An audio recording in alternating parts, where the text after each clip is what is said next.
fine. But let me tell you what the scariest thing that I did in that park was. It was the Ferris wheel, guys. Never again will I get on Really? a Ferris wheel. Hello. Do you want to play a game? What's your favorite scary movie?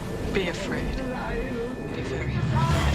See dead people. You're gonna need a bigger boat. Here's Johnny. The power of Christ compels you! The power of Christ compels you! Whatever you do, don't fall asleep. Welcome to Talking Horror with Jamie and Nikisha. Hi, I'm Jamie. And I'm Nikisha, and this is Talking Horror with Jamie, And Nikisha. where we share our love for all things scary and talk horror through the lens of human behavior. Ah, scared! 'Tis the season because it's October. We're in it to win it. Official spooky season, and we're covering it all, guys, or at least we're going to try to. And if we don't hit it in October, we're still going to keep on our horror movie track throughout the rest of the year. So stay tuned, guys. But today, we're talking about the 2024 found footage science fiction horror anthology, VHS Beyond. Woo. Yes, that's great. Alien noises. Love it. Keep it. That was my follow-up alien noises. Yes, Not all I aliens love sound it. the same. You're right. We don't discriminate. There's all kinds of aliens saying all kinds of things, making all kinds of noises. So this, if you can believe it, is the 9th installment in the VHS chain, which I was very surprised to learn that there were that Wait, it's many. the 9th? That's what Wikipedia says. Yes, it's VHS, VHS 2, VHS viral. Then there's, was it 94, 99, 85? It's counting the spin-offs Oh, and the Oh. miniseries. yeah. Because Okay, okay. That makes sense. Okay. Okay. And now that I'm reading the full sentence, because I didn't get the 7th and 9th installment. Okay. Yeah. Reading is fundamental. That's what RuPaul taught me. So. God. So this is the 7th installment of the movies. And it features segments from Jordan Downey, Christian and Justin Long, Justin Martinez, Virat Pal, Kate Siegel, and Jay Cheel, or Keel is CH. But we'll go through that when we go through all of the segments for VHS. So Yes. Heavy spoilers for VHS Beyond. If you have not seen it, it is streaming on Shudder. So get you that subscription and watch it and then listen to our podcast. So Jamie, hit us with all those trigger warnings, please. It's hard when it's an anthology to cover all the trigger warnings. Sure. But I will say this is science fiction, so there's a lot of, if you don't like science fiction, this might not be for you. There's also a lot of space and alien themes. If you're freaked out by aliens, extraterrestrials, things like that, that might be disturbing to you. Let's see. There's also some very disturbing creature features. Very. A big bird, if you will, and if you will. and also some taxidermy dogs, some taxidermy people dogs, some people turning into dogs. It's if you are disturbed by Tusk, then this will probably disturb you. Which I haven't seen, so it's there's definitely some insides on the outside, some like zombie-like creatures, chainsaw, like a robot witch, robot demon witch creature, face ripping off, several faces being ripped off, a great Bollywood number. Hopefully Bollywood is not, but trigger warning in case, yes, it is disturbing for you. Skydiving, Oranges. It's a lot. What'd you say? Sausages? Oranges. Oh. Not sausages. I didn't hear it either. Not sausages. Also, singers, if you're afraid of scoping, because there's a nice little scene where the camera is going into the larynx. Yeah. If that bothers you. Yeah. Yeah, I feel like we covered a lot of oh, there is a spider, like tarantula spider warning for later in the movie. I mean, plane crashes. Yeah. It's a lot, and we will cover all of it. So everything. If you're afraid of anything, if anything triggers you, just beware. It's going to be covered in this movie, basically. But before we get into all of that, Producer Brian, please give us some words. Sure. Thanks. Happy October, everybody. Thank you so much for tuning in. Hi, YouTube. Hi. And hello to everyone listening. Just a reminder to follow us on all social media at Talk Horror Pod. There's just so much coming out in October. We can't cover it all on this here podcast. But we can. I'm Sally Langston, and this on this here podcast. We're so close, Nikisha, to be done. Oh, I'm so proud of y'all. 7 of Scandal, and she's not even on it anymore, which is disappointing. But, she just kind of disappears. What a bummer. Yeah, I know. Right. Anyway, follow us on social media because we are going to be. I'm covering a lot of the stuff that we don't watch on this podcast. There's just so much coming on, but in October, we're just going to pick and choose what we do actually on the podcast. So follow us on Instagram, on TikTok, and on Twitter. Again, at Talk Horror Pod. And then, of course, subscribe to us on YouTube if you're not watching us there now. Gorgeous. Okay, we have a few things to talk about before we get into VHS Beyond. I want to hear about some movies that you guys have seen, but also I want to tell you guys about FrightFest, Six Flags. Yes! Oh yeah, start with that. God. Start with that. Please tell me everything. So let me preface and say I've never been to Horror Nights, which is what, Universal, right? Halloween Horror Nights. Yes, I've never been to that, and this was my first time doing FrightFest at Six Flags. Went to the one in Jersey, and let me say I was underwhelmed, and it was a very it was a little sad. There were 9 haunted house attractions, right? And it covered the gambit of, like, you know, from The Conjuring to, you know, Trick or Treat. There was a witches one, there was Texas Chainsaw one, there was a Stranger Things one.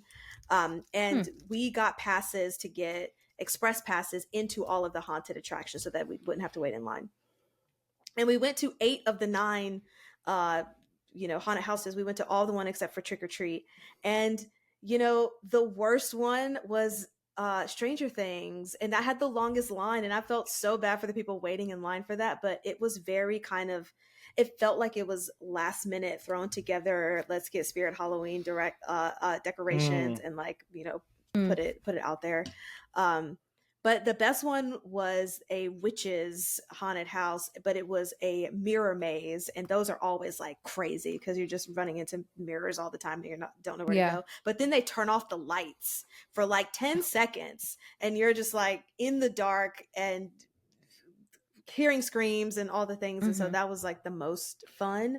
And then we rode some of the rides, you know, like, that were already Six Flags standards, like Batman and Green Lantern, which was amazing and fun. But let me tell you what the scariest thing that I did in that park was.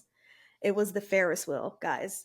Never again will I get on a Ferris wheel, because we got on there and it just kept stopping every, like, couple of turns just so that to let people on and off. Yes, to let people on before it can go all the way around continuously.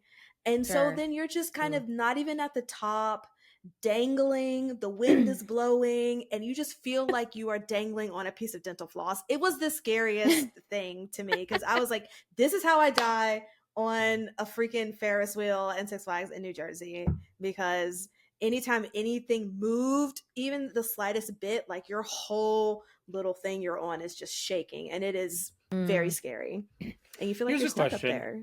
Yes. Did you feel like Fright Fest was really for like younger kids and teenagers than it was for like adults?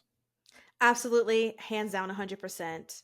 Mm-hmm. And the funny thing is that they kind of discourage kids under a certain age from attending, and then you have to be at least like 16 or 17 to not have um parents with you or a guardian with you, you know. And they were checking IDs and you know, saying like, where's your guardian, you know, if people were coming in. But Oh, wow. yeah, it I feel like it's definitely more for younger kids, because it was not very scary at Okay. all. Hmm. Although I will say, one highlight from the Conjuring haunted house was they did the nun behind the painting scare, and that was that's cool. really well done. Oh, I think I saw a video of somebody experiencing that one. Yeah, and they're, you know, you're not supposed to take videos in there. They Sorry. will keep you out. That was their main rule. Is like, don't touch our friends. Our friends won't touch you, and don't record anything. Otherwise, they will ask you to leave immediately. You're like, okay. Sure. So yeah, definitely more for a younger crowd, I would say. So I'm excited to maybe check out the Halloween Horror Nights, because I've heard that is more top tier than Fright Fest. That's very high on my list. I really Yeah. want to go to Horror Nights at Universal Studios. Yeah. Same. That's something I really, really want to do with Jamie for sure. Yeah. But you know, it's a fun time, you know, not such an expensive ticket, and it was from 6 to midnight, and we were there from like 7 to midnight, and Nice. got to do a lot of stuff. So And you still got to ride the ride. Great Adventure is a great park, so I'm It glad you got to ride some of is. the Yeah. rides. yes, it is a great park. Like Green Lantern ride, A1 ride. If anyone ever goes to Six Flags, like the Green Lantern, you are standing up in a harness and they are flipping you around all on this roller coaster. It is That's cool. crazy to be like standing up and riding on a roller coaster. Mhm. But yeah, that was good. So what movies have you guys watched? Oh, so many. So there's a couple things. One, we did watch a lot of movies, and I'll list those off momentarily. But Jamie and I finished our Chucky binge. Oh, yeah. We watched right. all of the Yes. Child's Play Chucky movies, and I'm here to say that I get it. I Yeah. understand it now. Chucky not only is a lot of fun, and they're horror comedies, and they're bloody, and he's sassy, and it's delightful, but also like I fully understand what this whole series has done for queer audiences, and like just the way that they handle and tackle and kind of tongue-in-cheek it, and just like talk about gender identity and like all of these things across these movies. These movies are crazy horny, like they're Oh, yeah. dolls, and these are the horniest movies I've ever seen. These are way hornier than the Friday the 13th movies, like not even Oh, a yeah. question. But Mhm. I don't That's think there's fair. one weak link in the 7 movies. Yeah, it's Child's Play 2, 3, Bride, Seed, Cult, and Curse. Curse and Cult. We didn't watch the TV show, and I'm highly interested in doing that. But like, man, I just had a blast, and we just like couldn't wait to watch the next one. We never like, there was Nice. no lull. It wasn't like, oh, we have to keep going, which we There's feel one night with where the we Friday the like 13th. finished one, and then we were like, let's get into the next one. Yeah, we watched Yeah, Curse and nice. Cult back to back, I think. Yes. Mm-hmm. Aubrey Plaza is in the remake. cult or in the remake? Okay. In the remake that I never we even did not finished. watch the remake. I started Oh, it. okay. It was Well, I watched not it with good. Jamie when she started it, so I've Yeah. seen it. That's- And I was like, but that's what kind of deterred me from watching the original ones. If this is the Yeah. remake, but these are great. it. They're just like, I get it. I fully understand it. Yeah. No, I was gonna ask because you said there wasn't a weak link, but I'm like, did you watch the Aubrey Plaza No, one? yeah. But you didn't, so okay. I mean, and what I think there are really fun about the movies is that like each one comes with really its own tone. Mhm. And so like you could like certain ones and then other ones.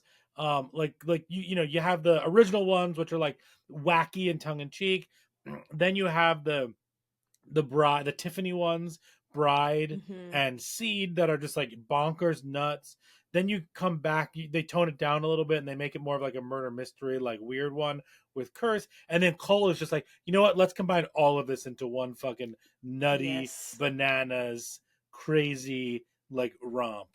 And it was very nice to watch. You know, I feel like this is the first time in a long time where Jamie and I have watched a series together where one of us hasn't seen some of the movies. And so Oh, yeah. we together we got to experience them, and I really enjoyed that a lot. Mm-hmm. Yes. I love that. Now that makes me want to go back and rewatch some of them. But when I tell you, like you said, what it's done just for like horror in general and like queer identity and stuff, but when I tell you that first one, when I saw it as a child, has still sat with me to this day. Not a fan of porcelain dolls, any kind of dolls that are that size. No, thank Yeah. you. I will not have them in my house. No. That's fair. Fantastic. Did you have any thoughts on Chucky? On Chuckles? Charles? Chuckles. No, I mean, I like didn't really. I think I even had like low expectations for what it would be, and it was just like really, really fun. I had a really good time, and it makes me interested in watching the show for sure. It's a bummer to find out that now that it's canceled, but Right. I definitely am curious about like where they keep going with this franchise. Especially I because Colt left off on so many like open-ended questions. Yeah. I would even say that like in terms of like these slashers, I guess it came out much later than like some of these other ones did, but like I think as an entire chain, it's probably, this might be a hot take, but it's probably better than like Friday the 13th or Nightmare on Elm Street or Halloween in some ways, depending on like which, not like, and I don't mean each individual movies. I mean like the collective. Like I have a lot of nostalgia for the Halloween sequels, as Brian explained all of the different lines of movie chronology in one of his TikToks. But like I have nostalgia for like 1, 2, skipped 3, 4, 5, 6, and haven't even seen like the H2O and Resurrection and those yet. But like I've seen everything else, and I know that those movies aren't particularly good. So it's interesting having no nostalgia for this series and like really getting into it. So that I just think that that's really, get into it. But I think that's interesting for like a slasher chain to be as compelling as it was for me personally. So I'm a Chucky head now. Yay! Nice. So if I send you a doll for baby Elliot, you can't. No, Chucky. No good guy dolls. No Ouija boards. We have very strict rules here at the house. Yeah.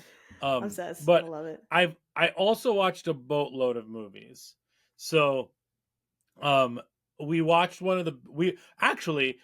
of the movies that Jamie and I watched over the past couple of days and weeks, have entered at least my top 3, maybe top 5 horror movies of the year so far. Oh, geez. Okay. We watched. We're gonna cover it on this podcast. We watched Oddity. I rewatched Tremors. I started my Universal monster movie. Oh, Tremors is great. It really holds up. And like when people name animal attack movies, like that doesn't come up a lot. People go like Jaws and usually think like sharks or water animals or bears but like Tremors is a great animal attack horror comedy. I started my Universal Monsters binge with The Hunchback of Notre Dame. Nice. The 1923 one. And then I also watched Hold Your Breath, that Sarah Paulson Hulu movie about like a supernatural entity during the 1930s Dust Bowl. I watched House of Spoils, the horror chef movie with Ariana DeBose. I watched VHS Beyond, which we'll talk about. Jamie and I watched Salem's Lot together, the new remake. Totally fine. I've never read the book. I've never seen the original adaptation. It's a totally fine vampire movie. Yeah. Not great, not bad, totally fine. Yeah. In the middle. Yeah. We watched It's What's Inside. That was on my list to watch too. Whew, sharp. It is a sharp movie. Okay. I I don't know how to feel about that. Okay. I mean, I loved it. I can't stop thinking about it. Yeah. Great. Oh, okay. It was in my Awesome. dreams. Yeah, Like literally. I think It's we both incredible. had dreams about it. yeah. It's an incredible movie. Great. Yeah, it's Can't amazing. wait to watch it. Yeah. And then I watched this. I don't know if you've ever seen it, Nikisha. By the same director as the Blair Witch Project, I watched Exists, which is a Sasquatch, Bigfoot found footage horror movie. Oh, never heard of Really good, actually. it. Okay. Yeah, I'm also a Exists. sucker for that. So I recognize that, like, I was definitely going to like it regardless. And Yeah. then yeah, so that's what I've been up to. And I watched Frogman as well Jeez. Oh, What yeah. year was that? This year? this year. Frogman was great. Oh. Great found Okay. footage. Spectacular practical effects. Great. Everyone loves I love frogs. practical effects. Everybody loves Jamie pointed this out to me. And now I see frogs everywhere because everyone loves frogs. And I'm not saying I don't love frogs. I do love frogs, but I now see the frogs everywhere. And I think I love frogs even more now because of it. So Mhm. I'm just a froggy guy, I guess. Like I like frogs. Like, you know, oh, is that a frog? Is that oh a my god, a it's witch like a frog witch. It's a witch That's frog. so That's really cute. And See, but here's the then- thing. I feel like then it like gets into your head. So now I actually do love frogs and I like think about them. Yeah. And I thought about buying a shirt that says MILF, Man, I Love Frogs. Yes. It makes me should. laugh every Get time I it. think about it. Yes. We love a little frog. Actually, my shower curtain is a little frog taking a Oh, bath. really? It is. That's cute. That's cute. Fun. Well, now we are Fun a frogs. frog friendly, a pro frog podcast. Yes. Yes. Frog podcast. Fantastic. Well, let's get into what y'all came here for, and it is VHS Beyond. So Brian is going to explain how we go through all of this, and then we'll get started. Yeah, so this is still considered our likes and gripes segment, I guess. Yes. And now our likes and gripes. But what we're going to do here is we are going, if you've listened to us before, you know we do this sometimes when we're listing stuff. So what we're going to do is each one of us listed in order the segments in which we like. So we're going to go from 6 to 1. We'll do it in rounds. We're including the framework that appears throughout the movie as just one. So abduction, adduction is the name of that segment. So that's the one we're counting that as one as well. So there's 6 total. So what we're going to do is we're going to go through our number 6s, go through our number 5s. And the second that we have said one of the segments 3 times, so it's been on all 3 of our lists, we will discuss it. And then that will kind of be our like major list in terms of where they fall on the list in general. So let's get started. Nikisha, let's start with you. Let's start with your number 6. I might get hate for this. Stowaway is going to be my number 6. Okay. Okay. Yeah. All right. Okay. All right. Okay. All right. Okay. Jamie, what's your number 6? Mine is the framework one, abduction, adduction. Okay. My number 6 is Dream Girl. Okay. Okay. All right. All right. So we're Another gonna move on round. to 5. Wow, this is speeding by. All right. Just a reminder, the names of the segments in order are abduction, adduction. That's the framework. Then there's Stork. There's Dream Girl, Live and Let Dive, Fur Babies, Stowaway. So now we're gonna go into the next round. Nikisha, start us off. So number 5 is abduction. Abduction. Yes, for me. All right. Jamie, you're number 5. My number 5 is Live and Let Dive, which I can't stop singing that in my head because of this. So great. Thanks. Thanks, movie. My number 5 is the framework abduction adduction. So let's talk about that. Gorge. Cool.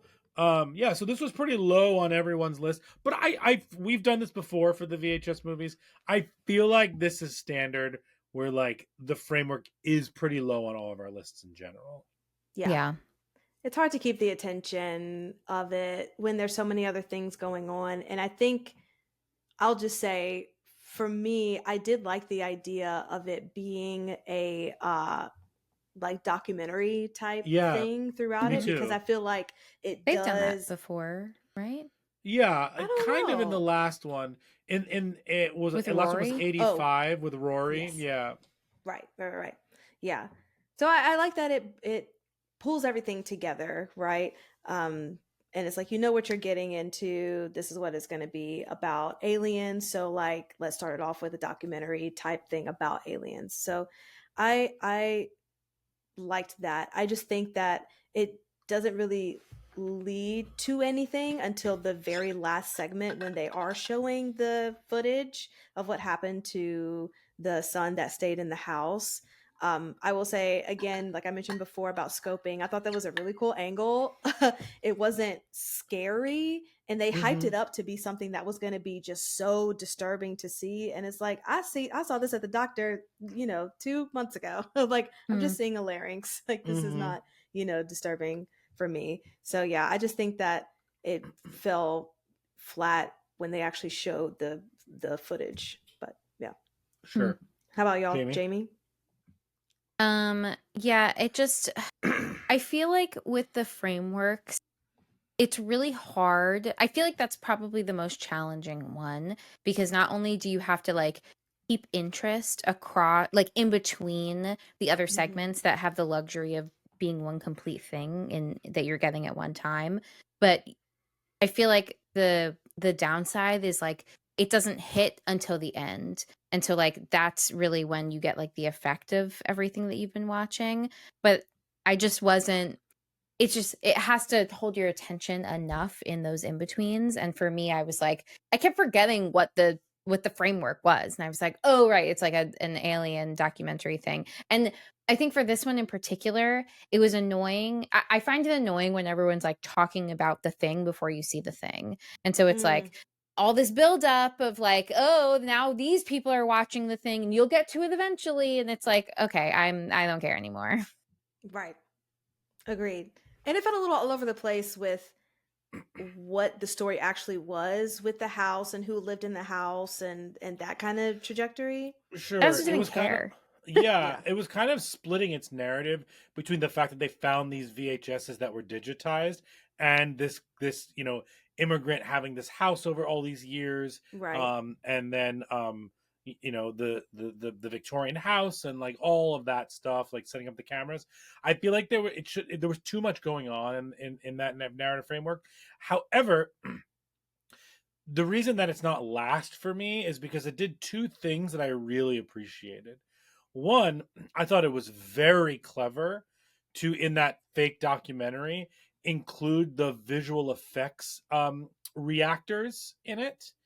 I get a lot of that content on TikTok where it's like special effects artists reacting to special effects from current movies, old movies, and talking about how they probably did it and if they think it's good or not and stuff like that. I think this is a perfect opportunity to introduce something like that, especially because it's like alien stuff. I think that's like super clever. I like the way that they were talking about it. And I did like the end. I didn't care. I didn't think it was scary. I didn't think it was, but that in this whole thing, that was kind of like the only time we saw like what we consider to be like an alien abduction type of thing. So I thought that was kind of interesting there. The larynx stuff like didn't freak me out. I just kept wondering like how's the camera going down there? Is the alien's finger a a camera. Did he Yeah, grab the camera and like stick it down his throat? That was weird, and it wasn't gross because I've seen that before. So, Mhm. but yeah, I thought it was trying. I thought it was trying, and I think it did a better job than a lot of the other uh, VHS ones in terms of the narrative framework, but still not the best. Yeah. Mhm. Agreed. Um, cool. All right. That was mine. So now we're on to the next round. Our number 4 picks. Nikisha, what's your number 4 pick? Dream Girl. Jamie, what's your number 4 pick? Dream Girl. Yeah. That song was a bop, though. Let's talk about Dream Girl. Girls, boys. But that's not the song that they played. No, it was Wake like, up. I can't be blamed. Dun, dun. I'm Something a like witch. that. I control all of y'all. Yeah, all the things. It was really catchy. It was It really was. stuck in my head for a bit. Yes. So Dream Girl was directed by Virat Pal, written by Virat Pal and Evan Dixon. This one tells the story of 2 Mumbai paparazzi who are trying to get images of like the most famous Bollywood sensation Tara. Long story short, they sneak into her trailer. They see her like take her face off, and then she's like some sort of like a robot or some robot creature demon, and she basically like ends up murdering everybody. Yeah. I'll start with this one. I thought it was fine. It wasn't interesting. The only thing it has going for it is the Bollywood number. I didn't think the two guys like talking about their pasts and who they were and whatnot was interesting. There was like him being an actor and like become. I didn't think that the kills were like. I think the kills were fun watching it, but I don't know. I just don't think it was anything more than what it was. And like as we all know, like I'll choose a psychological horror movie over a slasher movie, and that one exclusively felt like some sort of a Bollywood slasher. Well, I enjoyed like bringing that culture to that segment, and just, like in VHS in general. For me, I just didn't care about that one at all. Yeah, I think there just wasn't, like you said, anything to kind of latch on to because the 2 main characters, the paparazzi people, you didn't really care about their story, or there wasn't a reason for you to care about their story. So when they are getting murdered, you're just like, okay, yeah, she, is Yeah. just murdering all these people that were trying to control her or whatever, So yeah, and literally the only note that I had on this segment was that the song was a bop. Totally. And that was it. So, Jamie? Yeah. I mean, I liked the song. I thought that it had like funny moments, and that stuck out for me. Like the fact that she's like murdering everyone and like still singing and dancing to the song. I thought that was like entertaining. Like I like stuff like that. But I think overall it was like a fairly weak story. I still don't quite understand what was she? Right. Yeah. And so like I feel like that makes it harder because I'm like I don't even know what the entity is that we're like dealing with here. Sure. So because they made the comment about her like, or her manager was like, oh, she's gonna wake up, and it's like what does that mean? Right. Like, how did you get this control over this being in this way when it's such a powerful being too? And then they also allude to like witchcraft and stuff. So then, like, Yeah. where are we landing? Yeah. Yeah, Totally. that was confusing. Yeah. Yeah. But All right. Yeah. I great. can't be It was fine. blamed. I mean, the thing is, I will also say, I will put my neck out there and say that, like, overall, Dream Girl, like, wasn't a bad one. It's like Dream Girls. That's Dream where we're. Girls. Yes. That's what Yeah, we're doing. Effie and crew. No, I don't think that Dream Girls is like a bad segment. I think there are plenty of worse bad segments in other VHS movies. Oh, yeah. You know, but just we're ranking these. All right, my number 4 is Fur Babies. Okay. All right, Nikisha, what's your number 3? Fur babies. Jamie? Fur Babies. Yeah. All right. Nikisha, We're we're like almost We're the in same sync. brain. Yeah. Okay, Fur Babies was directed and written by Christian Long and Justin Long. Um, this basically is Tusk with dogs.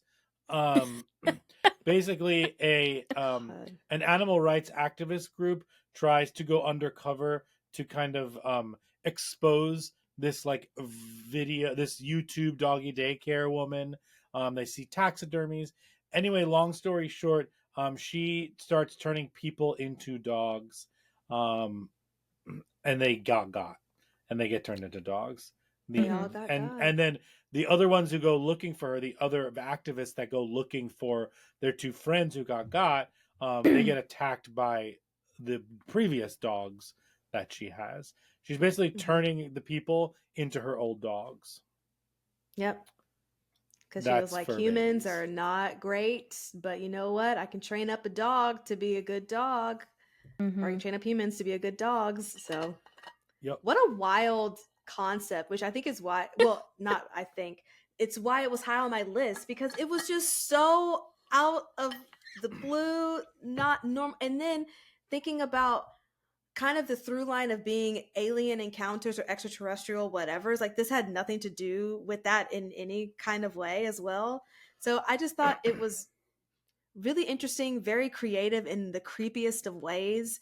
I loved how she was making them into dogs with sewing the paws and saying like, here are the paw pads so that it can make it easier for them to walk on Uh all huh. fours, Oh and my then god. putting the teeth in there to make it easy for them to, you know, chew whatever dog food she gave them. And the, you know, cheesy commercial at the beginning of it. I loved it because Oh it just yeah. set the overall tone for what it was gonna be, which is like pretty wacky. Um, so yeah, I just thoroughly enjoyed it. The only thing that I was really thinking was it felt like took a long time for those friends to go and find the other two, Sure. and I was just like, yeah, y'all would have. And then why did you come with the police? Like it was just all kind of like, what are you guys doing? Yeah. But overall, I just thought it was very creative, so I had a good time watching it. Mhm. Yeah, Jamie. Yeah. No, I agree. I think that I was like, why aren't you going to the police? Like this is silly. Yes. Like what are we doing? Um however, I I liked the like Annie Wilkesy character that they created Yes. with this. I thought that was really funny. Again, like I do like the funnier things, but for like I've never seen Tusk. For me, uh it's like on the like wild side of things that I find disturbing. And so like Hmm. it just wasn't for me. But I also can recognize like that there were other elements that I thought were really creative and clever, and like clearly Justin Long is a very fucked up individual. Truly, I was like, what was your brain thinking? This is wild. But Yeah. yeah, Yeah. Brian. Yeah, I like this one. I think it was a lot of fun. I like Tusk, so I like this weird kind of stuff.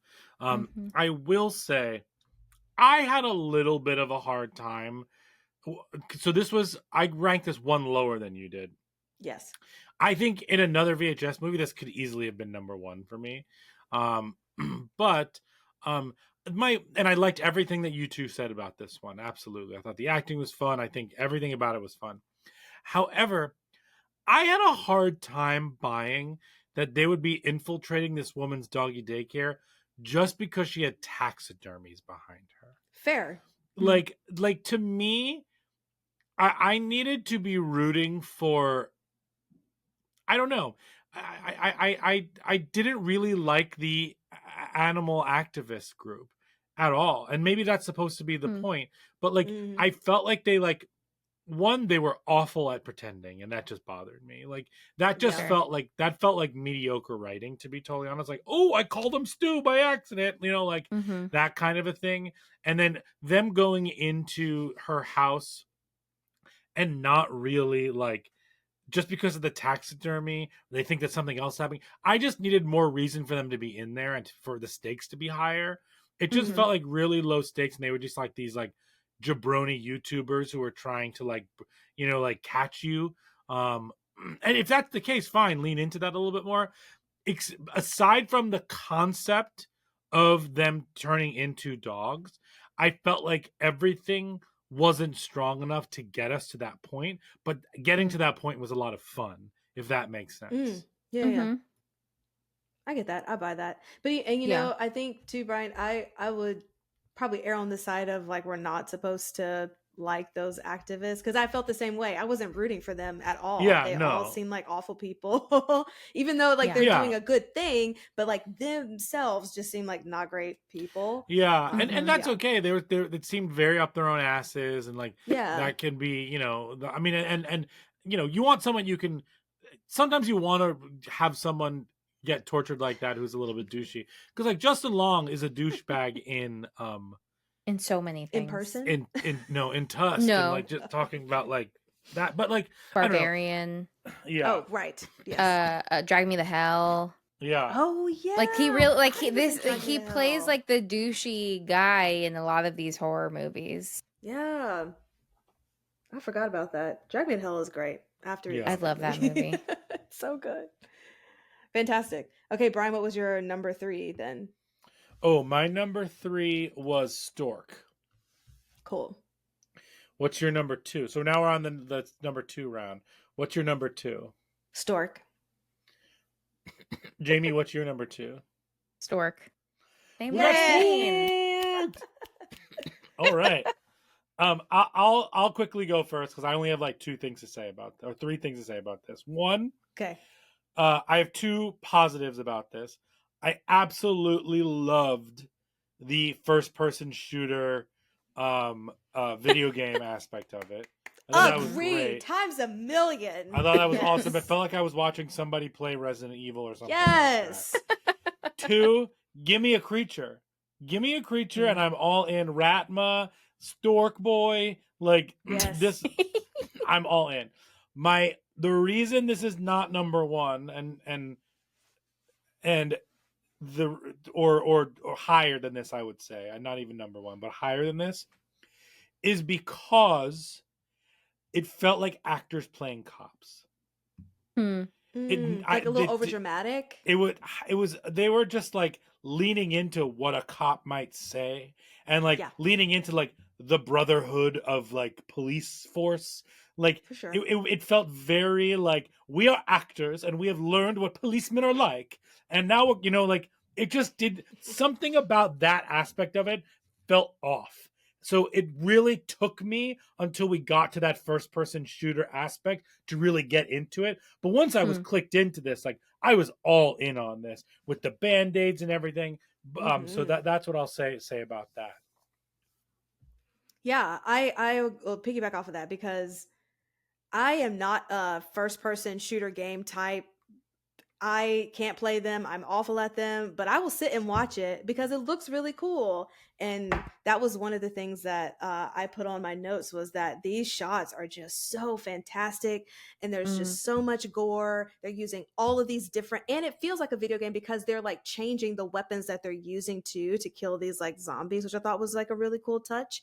It's like sometimes they're using their guns, but then like the guy had a chainsaw and he was like going through with that. And yeah, I also love that one of the policemen, his name was E.T., and just because of the alien theme, like I thought that was a nice touch. Yeah, that was clever. Yeah, like Brian said, the monsters looked cool. Even like the people that were possessed looked cool, and the little like babies that were monsters too. And I loved the use of body cams as the recorders or things. I thought that was a genius idea. And yeah, everything was just so creepy. All the beings were so creepy, and I loved everything about this. Like Gore Fest, it was just great. Love it. Yeah, I agree with everything that both of you said. I really love a weird creature. I like how fast paced it is. So another thing that I think about with these movies is I feel like for me personally, I feel like the first movie has to work really hard because you have the beginning of the framework that gives you like a snippet of like don't forget this is a VHS movie, so we're just gonna like dribble a little bit of something for you and then get into Right. the next thing. And so Mhm. like I feel like it takes me a little bit to kind of catch up with like, right, I'm watching an anthology that also has like this interspersed thing in the middle. So like where am I operating from? So I kind of feel like the first full segment is almost operating at this deficit to like get you into it. Yeah. Sure. And I feel like Stork was a very like high impact segment to like start us off, that was like just very big energy, really intense, like and it really captured my attention.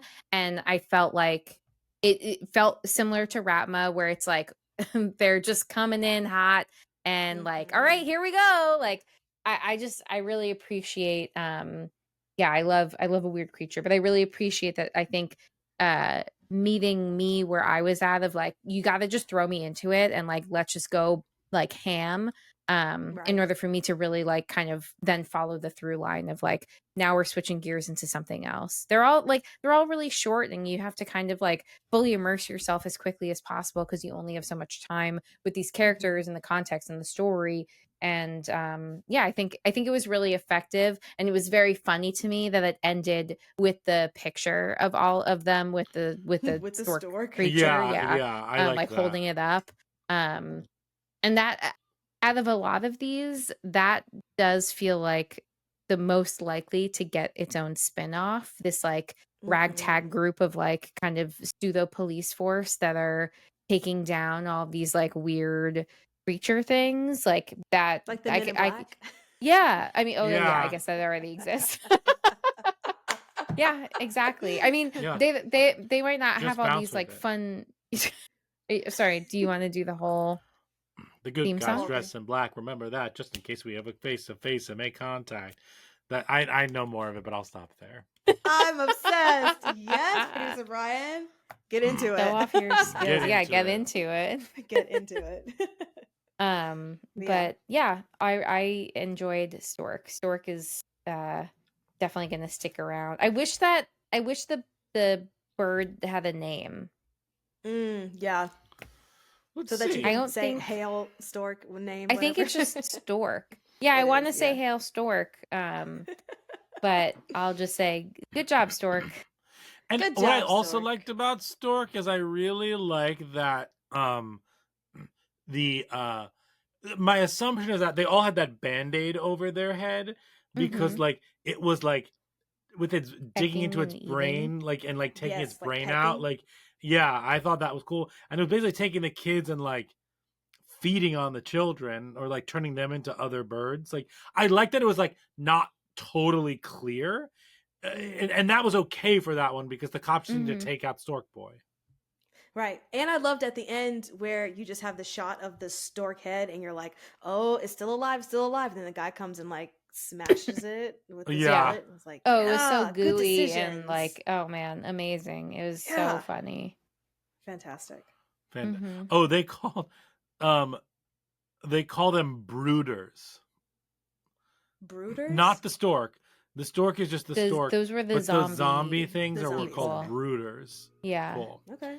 All right. Cool. Okay. They looked like they had like Evil Dead vibes. Yeah. The way that eyes. their like faces looked. Yes. And then the gore reminded me of what's it called? Which movie? Brain Dead or Dead Alive, the Peter Jackson zombie movie. Oh yeah. Uh-huh. It gave me some similar vibes to that. Oh, I also something I really appreciated too is to piggyback on what Jamie said is I like that all of the zombies, if you will, the brooders, all had different like jobs. Like I like one was a priest and one was like a construction worker and one was a I will say one pet peeve about that one is when they first get there and the guy's walking up the stairs, the construction worker, and in the truck they're all just like, oh, I don't know what we're dealing with here. I was like, you can't see what it is from there. Exactly. I agree. and I think now knowing that they're part of like an elite force of police officers, like taking down like these extraterrestrial, weird, whatever alien, like just mutation things, like they know that they're getting into something weird. So like they know that information and we don't. But in the moment, I was like, that moment could have been clearer for sure. Yeah, because all you see is 'Cause- just the back of a guy's head, or Yeah, back he of like his turns for a body. second. Jamie actually was like, "What? You can't see that." Yeah, no, Yeah, agreed. that was totally great. Yeah. Great. So All what's right. your number 2, Brian? Is that what it was? My number 2 is Stowaway. Okay. Right? We were on number So 2. yep. And then now is Mhm. number 1 for me. Yeah. What is your Mhm. number 1, Live and Let Dive. Jamie? Mine was Stowaway. Okay. So now we talk about Stowe. Yeah, and just because mine was also Live and Let Dive. Right. Yeah. So yeah. let's talk about Stowaway, and then we'll talk about Live and Let Dive. Live and let dive. Okay, Jamie, yours was Stowaway. Let's talk Mhm. about that one first. Just as a reminder for everybody, this one is the Kate Siegel directed and Mike Flanagan written segment. This is about a woman who is implied to have like left her husband and child. She goes into the Mojave Desert, seemingly obsessed with like finding other life or whatever it is. She finds something. She enters the quote ship. She cuts herself on the ship, and then these nanotechnology or nanobite, whatever it is, heal her. But it's healing her using the DNA from the other animals it has on the thing. It ends up taking off with her, and she keeps hurting herself and waking back up and them healing her, and she's like slowly turning into this weird creature because her DNA keeps changing to what the animals are. That's Stowaway. Yeah. Jamie, Jamie, tell you us want why to go this is your first number since one. it's your number 1? Yeah, that made me deeply upset. Yeah. And I recognize that there's a lot that like they didn't give us, and I think that was like kind of frustrating. I also recognize like Mike Flanagan loves some good dialogue, and she was talking a little bit fast for me in like her when she was like recording herself. She also makes a really terrible decision of like going into this ship and not leaving, and like is just like it's very much like fuck around and find out vibes. But I Yes. think the thing that really was the most compelling was like her talking about like speculating, oh, like when you're going through space, like how these are the distances and like the difference between like how it feels in real time for you and you're traveling versus like people back on Earth, and like just time elapsing. I'm also like, for me personally, I have a weird thing about space and like feeling really small. Like space makes me feel really Ooh. teeny tiny. Mhm. So I think that this really evoked something like physically uncomfortable in me, where it's like not only is she like she's making all these terrible choices, and just like keeps making terrible choices, but it's very like human of her in contrast to like the aliens that we are encountering. There's this like childlike curiosity that she embodies that I found really fascinating and like kind of compelling, because it's like I'm anxious watching her make all these stupid choices, but like I don't know, if you're really presented with something so remarkable and unusual, like what do you do in that moment? Like how curious, over cautious would you be, and like what would win out in that situation, especially if you feel like other things aren't really going your way in your life, and like I don't really know the answer to that. I'd like to think that I wouldn't make any of those choices that she made, but like Right. when things are the setup of like having left her husband and child behind and not really feeling like a good mom, maybe this feels a little bit more compelling to her. So I feel like even though we got the briefest of like background context with the time limit that we have, Mike Flanagan is still going to do what he does best, which is characters and develop a character even in like the briefest of moments. I found like the weird sharp uh like string things that were in there really Yes. interesting. I love nanobites because it reminds me of Jason X. Yes. And then I think the thing that just like it was so upsetting to me. I don't know why, but it makes me feel like I'm going to cry. The idea of her just continuously evolving, or rather devolving, or just like being like mutating for the next like 28 years of her life, however long until they make it to their final destination, is so upsetting to me. And it just makes me feel so awful. And it was funny because I made a comment in the beginning where I was like, I have no empathy for this woman. She's making a bunch of like terrible decisions, but like something about that makes me feel so wholly bad. And that's why this is my favorite, because somehow, even with all the flaws that I mentioned, I just am feeling so like raw and awful for this poor woman who now is trapped in this situation of her own making. But like, I still feel bad. How is that possible? Why do I feel bad for her? I shouldn't, but I do. Totally. So I think I'm so excited for like the future of Kate Siegel's directing career. It was like really hauntingly beautiful and effective for me. So big props to this power couple. Amazing. Yeah. And you bring up a lot of really good things, which I'll contrast when we talk about Live and Let Dive too. Because it's also just funny that your last was my first and my last was your first.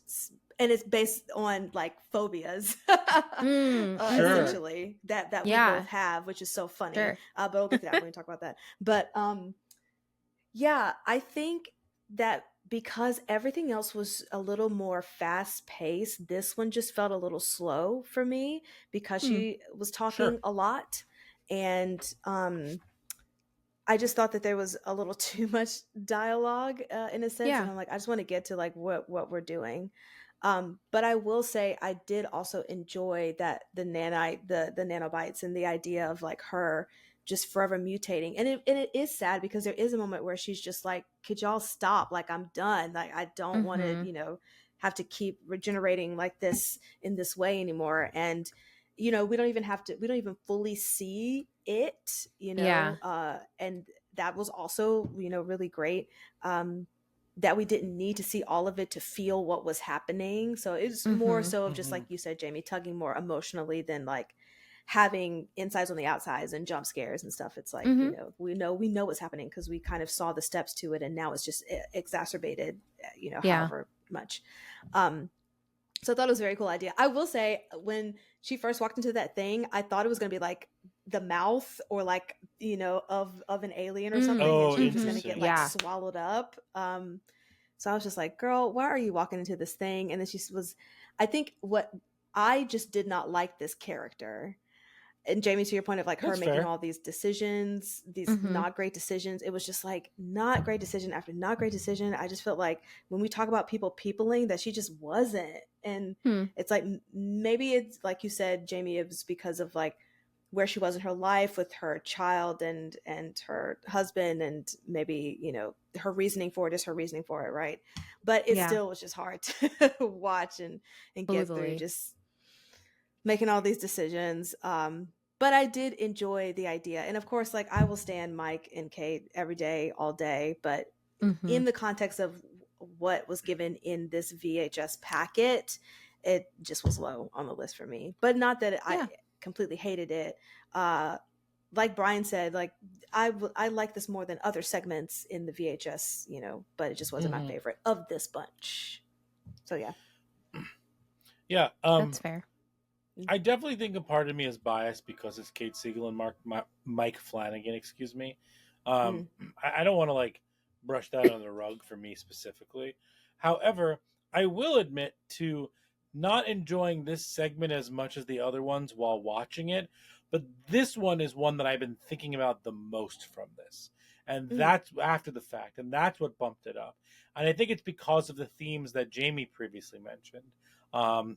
Just about this character, the choices they make, what happens to them, this idea of, mutating, this idea of like being small, this idea of, what they left and what they found, was it worth it? there's a lot of other stuff in there as well, but that has really stuck with me, and I think that's probably why it's ranked so highly in general. Hmm. Nice. And so our last one, Live and Let Live and Let Dive. Dive. For those of you who do not remember, this is directed by Justin Martinez, one of the founders of Radio Silence. And it was written by Ben Turner and Justin Martinez. Long story short, a group of friends is celebrating one of their 30th birthday while they're by skydiving. And the skydiving company is called Live and Let Dive. And they, as they're about to kind of jump out of the plane, basically UFOs show up, and the plane starts to break apart. They fall to Earth. Basically they're all being picked off one by one. They're in an orange field running around, and then chaos ensues there. Yeah, this was me and Nikisha's number one. Nikisha, Oof. go for it. Yeah, like I mentioned earlier, it was a phobia thing. I hate flying. I have such a fear of what exactly happened in this segment, which is what I've been thinking about, since I've watched this. But it was so beautifully done in the sense of like I loved how it was shot. One of my notes was like this one felt the most like found footage because everything is so chaotic in a sense, especially when the body cam of him falling from the plane and you see the plane in flames, and I'm getting chills thinking about it. Like it really just did not sit well in my soul because I hate heights, have such an anxiety for flying, and this was literally the stuff of my nightmares, was that whole entire segment.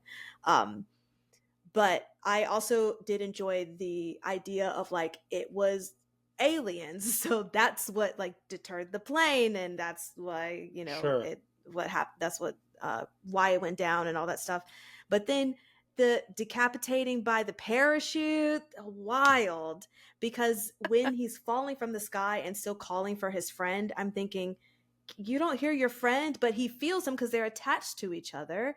So it was just in the moment, I was like, why is he still calling for his friend? Like he's not answering. So obviously he's not with them, but it's because he still felt him on him. And so I think that was just so chilling when it's revealed, like when the parachute went off, like it decapitated his friend. But there were some other instances where when his hand got shot off, and I'm like, why are you trying to use that hand on the steering wheel if it got shot off? But okay, cool. When he's trying to drive the truck. And then I'm like, how did they recover this tape? Because he got abducted in the truck, That stuff, like to me, that's where VHS gets away with a lot of that stuff because they mysteriously got these tapes at every point. So it's like it's not explaining how these tapes and how they got all this footage edited together and all of that. Like I will buy that in the VHS movies because they basically explain it away immediately. Right. But no, I just really loved all this because it played into my top fear of life, and which is why I will never go skydiving.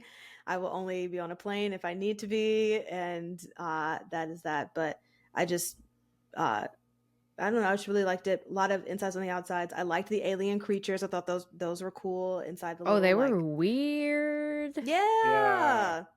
In that little maze thing, and then when they were like ripping off their faces or like melting off their faces and stuff, I don't know, I just thought it was really cool. So it was very disturbing, but I had a good time.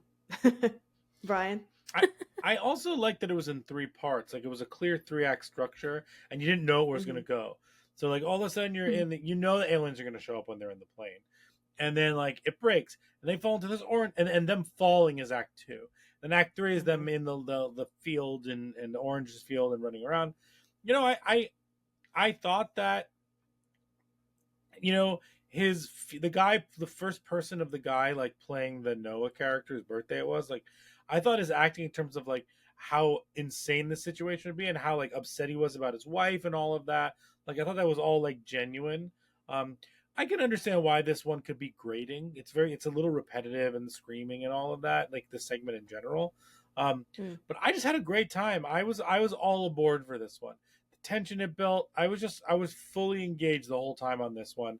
And it had the weird gore, it had the weird aliens, it had the falling. I have a fear of falling. Mm. So that definitely like was very effective. And then when they land and all the plane parts are coming down on top of them, Mm. like there's a lot of cool stuff in this one, and I just totally dug it. Yeah. Jamie. Yeah, I by no means so if I were to like show you visually how these things ranked, a lot of them would be very close together, with the Mm. exception of my last one, where I think there's a pretty big gap between abduction, abduction, and live and let dive. So even though live Okay. and let dive was number 5, I Uh-huh. still thought that it was also very funny. Like, I think that live and let dive, Dream Girl, and Fur Babies and Stork all have like these horror comedy elements to it that were very engaging, but still also brought like their own thing to the table. But like I think because they all kind of had some of that element, despite there were still the scary things. But that being said, like I think that kind of pushed all of them really close together, even within that like ranking that I did. Um, Mm-hmm. so so I did still really enjoy this one. I also do. I'm sure Brian's surprised that I didn't mention this one higher or like more scary, because like Brian is aware that I have like a deathly fear of heights. I will never Mm. go skydiving, but I also think that that's part of why this was maybe slightly less scary to me. Is like this is going to sound stupid because I'm never going to space either. I'm no billionaire that like wants to waste a bunch of money on like a commercial flight to Mars. But Eek. I I will never, you just will never catch me doing this. Like there Yeah. is nothing, with the exception of maybe being on The Amazing Race and somehow I get set up with a roadblock where I have to jump out of a plane. There is really, and even then I've told Brian that like there's a chance that I won't do it and we take the Mm. penalty and we don't win $1 million. And I'm sorry about that in advance. But there's just no circumstance where you're going to get me up in a plane to skydive. And I think that that's what takes some of the fear away from me. And so Mm. that's why it like Sure. falls lower on the list, because it's like, I know that I will just never be in that situation. That's why I Yeah. think it sounds silly when it's like, yeah, but are you going to like, stupidly walk into a spaceship? Like, I don't think so. I don't think I would do that either. But Yeah. I think like, I just definitively know you will never catch me skydiving ever. Ever. Uh, that being said, like, I think that this one was a little bit more predictable. Sure. And I I did like the weird alien creatures, and I did get jump scared once. Out of all of the shorts, this was the Mm. only one that did jump scare me, surprisingly. Um, Nice. but yeah, I thought that it was fun and clever, and creepy. I like that the aliens were doing a bunch of different things that we don't normally see. Um, Mm. so it's always fun to like kind of see a new thing within all of the tropes. I appreciate that, keeping us on our toes. Um, yeah, I think it was a pretty solid one. Amazing. Yeah. Any other thoughts? Do you think that this movie kind of ranks high in the chain for you? Yeah, this is the number. This is my right now. This is my number 3 VHS movie. Nice. What's your first Now, two? my first two is VHS and VHS 2. Then it's Word. this one. Then it is hold on, I'm going to my letterbox VHS list. Yes. All right, so number 1 for me is VHS. Number 2, number 2 I have VHS 94. Then I have VHS Beyond, VHS 2, 99, 85, and then VHS Viral is last. That one sucks. That one's an actual bad movie. Yeah, Yeah. that's bad. But I will say, I think this one is incredibly consistent all the way through. Like, Same. I think there are better segments in maybe VHS 94 or 99, like maybe, like, but only one-off segments. This one all the way through is just like very, very solid. Mm. No, I agree. I think this ranks pretty high on my list within the chain. And like to your point, Brian, it's very consistent across the board. So, Jamie? yeah. Yeah, no, I agree. I think like we were talking briefly about all of the segments of the previous ones and kind of where they rank. And I know we talk a lot about Ratma. I also think a lot about the To Hell and Back with Mabel. I think about Mabel. her all the time. Um Mabel. I think about her maybe once a week. That being said, the rest of those movies are not as good as those segments. So I definitely think Right. that like even if these Right. aren't at Ratma level, the fact that they are all pretty solid in like one whole anthology. Anthologies are also really hard because Yeah. all the tones are going to be different. Like it is really difficult to, I think, to put these together. And the fact that this has now become this like annual exciting event that we look forward to every October. I think that it has become a challenge, but I do think that this year they really threw no punches, and I'm still in it. Give me more. Yeah. Yeah, and I think that's the win that Jamie just said. Like the fact that we anticipate these every year and we enjoy them and we'll watch them regardless. Like I think that's the win for us. We're getting VHS movies every year. That's just the best. It is. And Yeah. we'll keep watching it and we'll keep covering them. Hell yeah. It's Yep. great. It's fun. Yeah. Mm-hmm. Amazing. Well, let's move on to our next segment. Brains.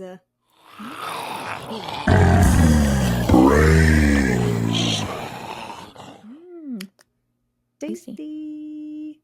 Okay. My first question for you, Jamie, is can you talk about the potential dangers of not taking the mental time needed after a loss or a traumatic event before maybe going back to work or, going about business as usual? I just think about the first segment, Stork, where the man is dealing with his child being kidnapped and now he is going back to work and his job is to find the people who have been kidnapping these kids, and he seems to not be kind of taking it well.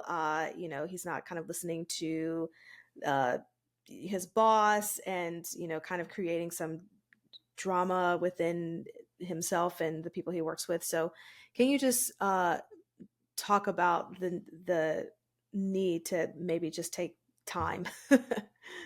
Yeah. I mean, I think that like we've talked a lot in the past about the impact that trauma has, and that we've talked about the impact, but the impact also can look so different for everyone.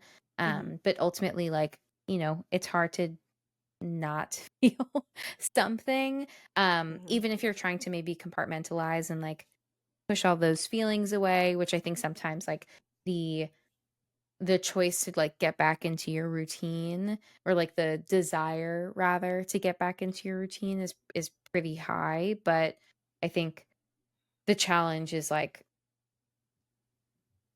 it your judgment might be clouded. You're not like Mm. operating at 100%. So like the decisions that you're making, might be affected by the fact that you're going through something.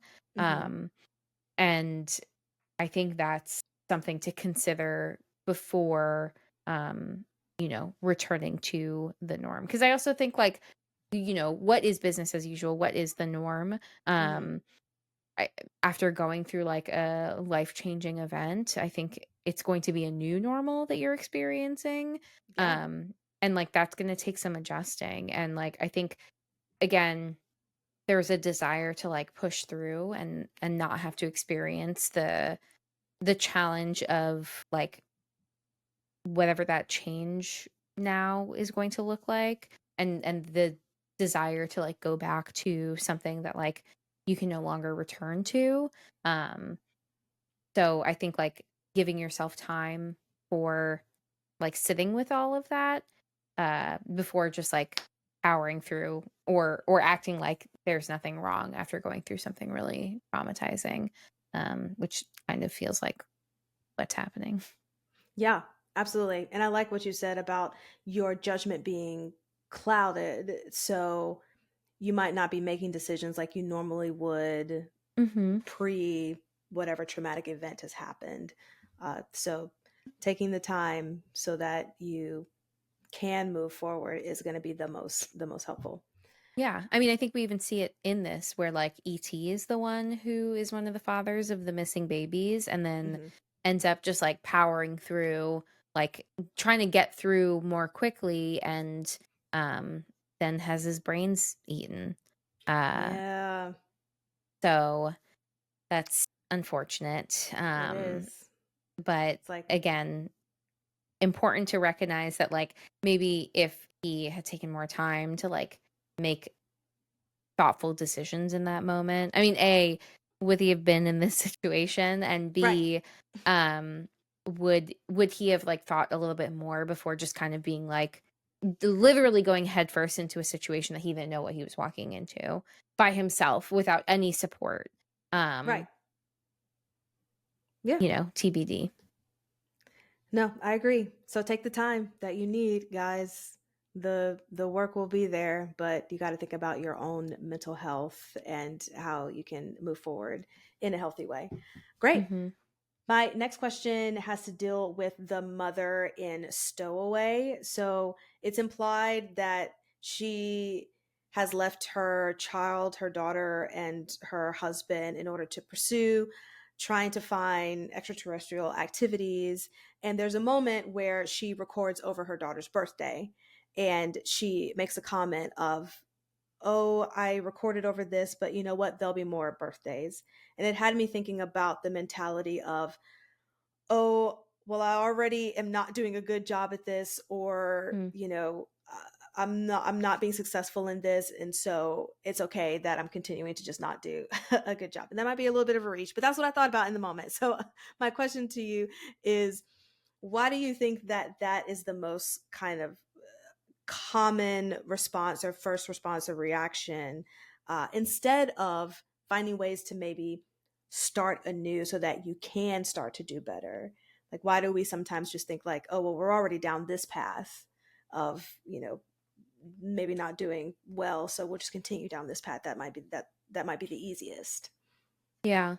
I mean, for one, I think that like change again is hard.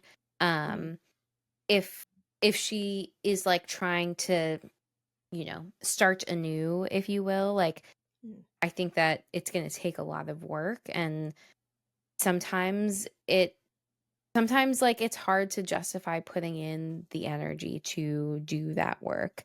Mm-hmm. And that's like for all, like nobody is perfect. Like I go back on things like all the time and it's easy to fall into like previous habits because they're habits. It's hard to like actively try to make a change to like do something slightly different.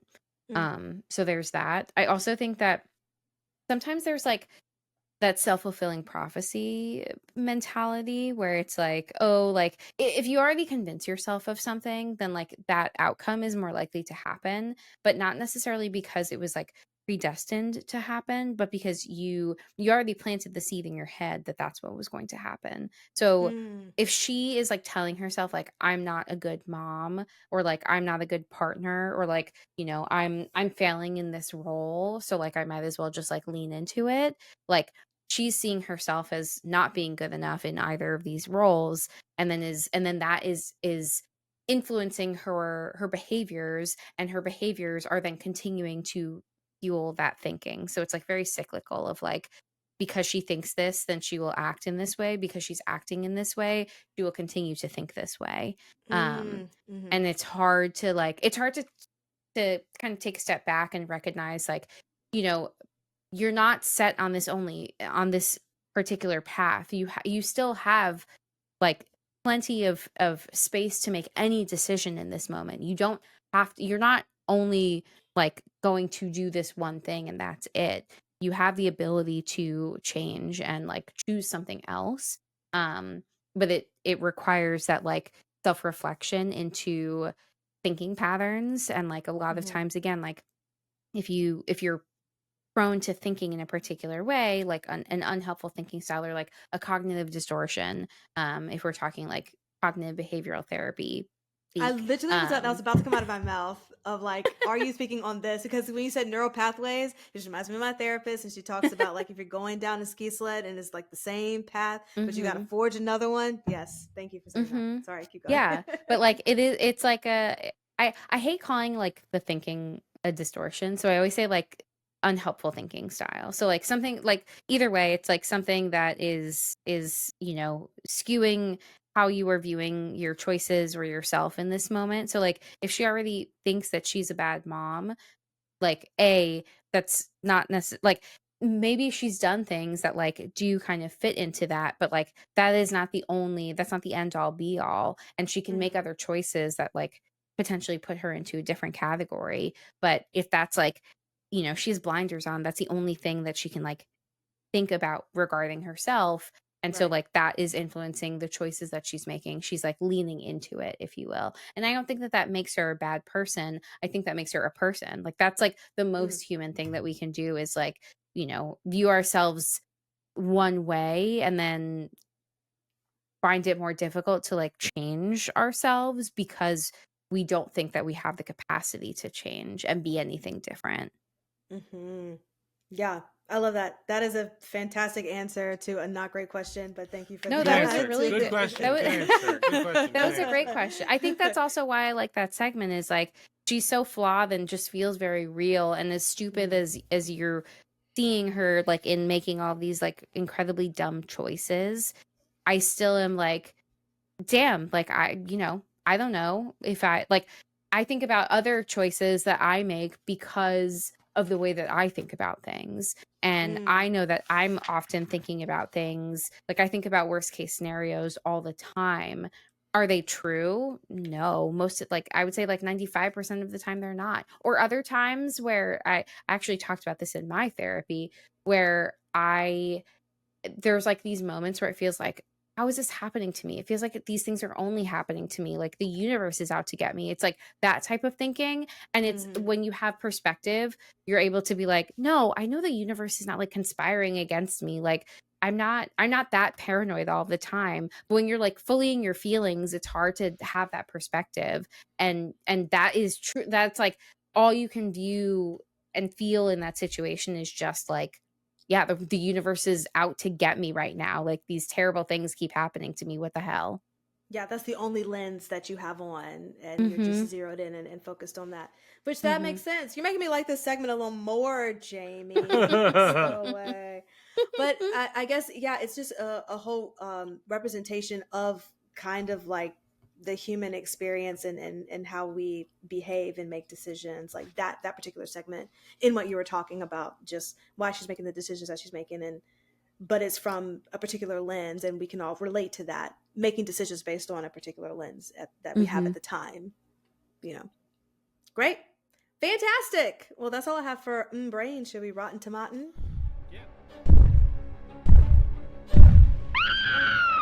It's the Rotten Tomatoes game. Yeah, let's do it. Yeah. All right. What do you think this has on Rotten Tomatoes? Jamie, why don't you go first? 65. Nikisha? I was just gonna go way higher. I'm gonna go with my first thought. My first thought was 87. This has an 89% on Rotten Tomatoes. Holy crap. And it has a 70% for the users. The critics' consensus is the VHS series shows no signs of the tape wearing out, with this terrifying entry, boasting an assortment of shorts that sate the appetite of horror and sci-fi aficionados alike. Cool. I hate that tape running out reference, but yes. I know, same. Yeah, boo. Tomato. All right, what do you think this has on Letterbox? Again, this is out of 5 with decimal points. So Nikisha, you go first this time. I'll say 2.9. Okay. And Jamie? I'm going to guess like 3.2. 3.1. Nice. All right. All right. That's And these good. are the top 3 most liked reviews. Um, the third one's just a long, nice review. Um, and then the next one's a nice review. But the number one is, I don't feel like reading these large chunks. The number Great. one most popular review is a new VHS every October is Christmas for sickos. Yeah. Merry Christmas, you filthy animals. Merry Yeah. Christmas. That's so Merry funny. Christmas. Cool. Should we do the 4 S's? Yes. Skull, scare, shakes, and suggestions. The Talking Horrors 4 S's. The 4 S's are skull, scare, shakes, and suggestions. We're going to rank those 1 through 10 and give suggestions. 1 being little, 10 being a lot. Skulls is how well it handles mental health and human behavior. Scares is how scary was it. And shakes is how much is this going to stay with you. Jamie, let's start with you. What are your numbers? So I just have a blank space for skulls. This is really hard, only because like there's a variety of things going on. I mean, I Fair. guess you have a lot of people making not so great decisions. So that's definitely going to decrease some of the scoring. I feel like it's really hard to compare to like aggregate a score for skulls across all of these like being so different, but I have to, so I'll give it like a 6. Okay. That's For fantastic. scares, I'm gonna give it a 5. There's a lot of things that like make me very uncomfortable. I got jump scared once in Live and Let Dive. Stowaway makes me very uncomfortable for like base reasons. Fur Babies makes me very uncomfortable for like gross body horror reasons. Mm. Yeah, I was like, yeah, that's it. Yeah. Abduction. I don't like to see, into people's throats. Not for me. For shakes, I'm giving this a 6 because I'm like thinking about being disturbed by a variety of things that like keeps bouncing around in my head. Not just one in particular, but like being grossed out by fur babies, being upset about space things, thinking about stork. Hail stork. Hail stork. Trying to think of a better thing to say other than hail stork, but here we are. But yeah, this I'm just excited that we got another one and hoping for next year's installment. Yeah. All good things. All right, Hail Nikisha, stork. your numbers. Yeah, similar. So skulls, I'm just gonna give it 5, straight down the middle. Same reasons for Jamie because it's all over the place. Scares, I'm giving it a 7 because that's how much I hate planes. That score is solely based on a plane crash, and shakes, I'll give it a 6 because it's a really good installment. Cool. Yeah, I'm also giving it a 5 for skulls for the same reasons that you all did. I am giving it a what did I give it for scares? I gave it a 4. Some things scared me, some things didn't. And then shakes, I'm gonna give it a 7. Yeah. I think that I'll remember it as being a good installment of VHS, and I feel like that's a big deal. I don't know. Mm-hmm.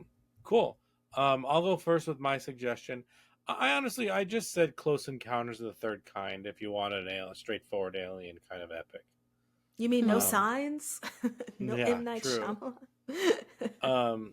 Nikisha, why don't you go? Yeah, Nope for alien movies. Oh, sure. But also for awful plane crashes, Final Destination, the first one. Sure, good one. Yeah. Jamie? I just went with my favorite VHS segments, which are I said Ratma, but that's not actually what it's called. It's called Storm Drain. Yes, thank you. And then To Hell and Back, which is the Mabel one. Yeah. Hail Ratma! Hell No, right. Radma and Stork and what was it? Mabel. Mabel, what a girl. What a What lady. a girl. Mm-hmm. All right, well, that wraps up our episode of VHS Beyond. You can follow us on all social medias: Instagram, Twitter, TikTok, at Talk Horror Pod. And producer Brian, where can they listen to us? You can listen to us wherever you get podcasts. So you can find us on YouTube. Hi, YouTube. You can also find us on Spotify and Apple Podcasts. Rate and review us there. 5 stars, please. And thank you. Thank you. Woo! Right. More alien noises, Jamie, to close us out? Right. It was a little like Men in Black. Wait, Yeah. remember when like Will Smith was like beatboxing to like Oh my Yeah, god, in the second one, Yeah, is it weird that I think about that scene also like every so often? I'm just like, yeah. this is so absurd. Was it? It is. Did he actually do that, or like did they play it backwards? I forget. It's so interesting. Oh, Hold when on, now Biz I'm Marquee looking was at- rapping. 'Cause Yeah. now it does feel like it could have been just backwards. But That would he's be also fantastic. very skilled. So, but that's Well, what right, it sounds right. like. It does sound like it's backwards. This is great research that you're doing, Jamie. That means well. Someone tell me how they did that. Anyway, Right. that's But it's still a this is great another- scene. Yes. So, one with that. Go watch Men in Black 2 just for that scene, or go look it up on YouTube. Mhm. Thanks, guys. Bye. Bye. Bye.